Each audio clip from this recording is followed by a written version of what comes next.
wanasema iqtaraba ajalu. Hii ni intro kapewa, unaondoka. Innahu kana tawwaba, Mungu anakubali toba. Kwa hiyo anaambiwa kazana katika ibada.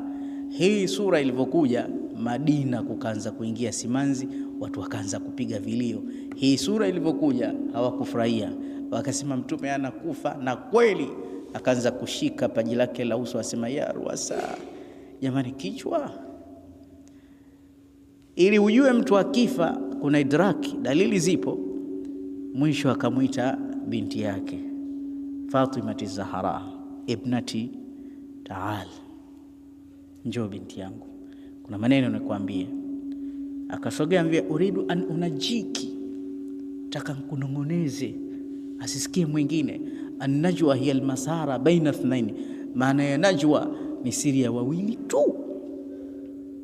Ndio maana Allah akasema, alam tara anna Allah ya'lamu ma fi samawati wa ma fi al-ard ma yakunu min najwa thalathatin illa huwa rabi'uhum, hawanongoni watu watatu yeye wanne, wala khamsatin illa huwa sadisuhum, wala watano yeye wa sita, wala adna min dhalika wala akthara, wala wachache chini ya hesabu hiyo wala zaidi ya hivyo, illa huwa ma'ahum aina ma kanu, isipokuwa yeye yuko pamoja na wao popote walipo. Thumma yunabbihum bima amilu yawma alqiyama, hapo siku ya kiyama atawaeleza zile details zote. Innahu huwa samiul alim, sawa, amesikia na amejua. Katika suratu Maryam sema, wadhkur fil kitabi Musa innahu kana mukhlasan wa kana rasulan nabiyya wa nadainahu min janibi turil ayman wa qarrabnahu najiya, tulimsogeza katika jabal turil ayman wa qarrabnahu, tukamsogeza, alafu najiya, tukamnongoneza hata malaika hawasikii, na Mungu tu. Kallama Allahu Musa taklima.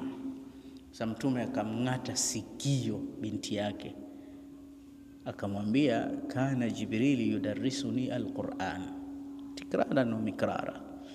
Jibril hasa Ramadhani akuja vipindi viwili vitatu anasomesha Qur'ani. Sasa hivi kila nikitizama huko simuoni. Kwa sababu huyu alikuwa arib, alikuwa zakiyun wa dhaki. Kuna baadhi ya watu ni zakiyun wa laysu bi azkia. Dhaki ni mtu mwerevu, zaki ni mtu msafi.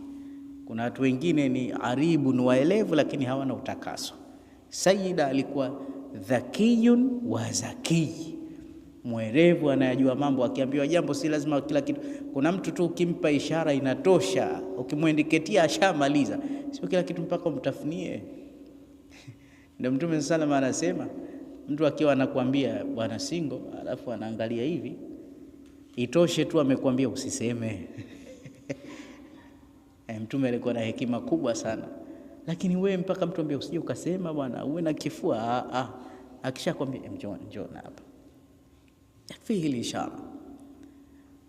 Sasa alivyomueleza tu, mwanangu sioni, pale pale akalia kilio kikubwa, akasema basi kumbe ndo unakufa, unamfuata mama, mnaniacha peke yangu. Mabinti zake wote mutna kulla qablahu, mabinti zake wote wamekufa kabla yake, watoto wake wote, mtume alikuwa na watoto 7, sawa, wote wamekufa, amebakia Fatima peke yake. Alafu na lazima aliye sana eti mama kisha kufa, kaka zake wamekufa, dada zake wamekufa, yeye na babake, ndio maana wakapendana sana. Msishangae mbona mtume alikuwa akimpenda sana, ndio kabakia kama kidole.